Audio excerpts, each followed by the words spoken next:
નમસ્કાર દર્શક મિત્રો, અભિપ્રાય ન્યૂઝમાં તમારું સ્વાગત છે। શહેર પોલીસના સબ સલામત હૈના દાવાઓ દિવસે ને દિવસે પોકળ સાબિત થઈ રહ્યા છે। આજે સમી સાંજે સૌરભ પાર્કમાં રહેતા મિશ્રા પરિવારના મકાનમાં બનાવાયેલા વર્ષો જૂના કલ્પેશ્વર મહાદેવના મંદિરે બેસેલા વૃદ્ધાના ગળામાંથી એક તસ્કરે ચેઇન તોડી ફરાર થઈ જાય છે અને સમગ્ર ઘટના સ્થળ પર મૂકવામાં આવેલા સીસીટીવી કેમેરામાં કેદ પણ થાય છે। ચેઇન સ્નેચિંગની ઘટના બનતા વિસ્તારમાં રહેતા લોકોમાં રોષ જોવા મળી રહ્યો છે। સમગ્ર ઘટનાની જાણ સ્થાનિક લક્ષ્મીપુરા પોલીસ મથકમાં કરવામાં આવતા પોલીસ કાફલો ઘટના સ્થળે દોડી આવી માત્ર ને માત્ર હવામાં હવાત્યા મારતો નજરે પડે છે।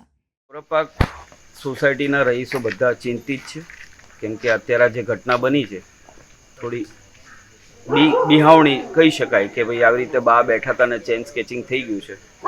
એ બાબતે થોડી અમારે સિક્યુરિટી બધા પ્રોવાઈડ કરીએ અમારી અંતરાત્માથી। સંવાદદાતા સાથે અભિપ્રાય ન્યૂઝ, વડોદરા।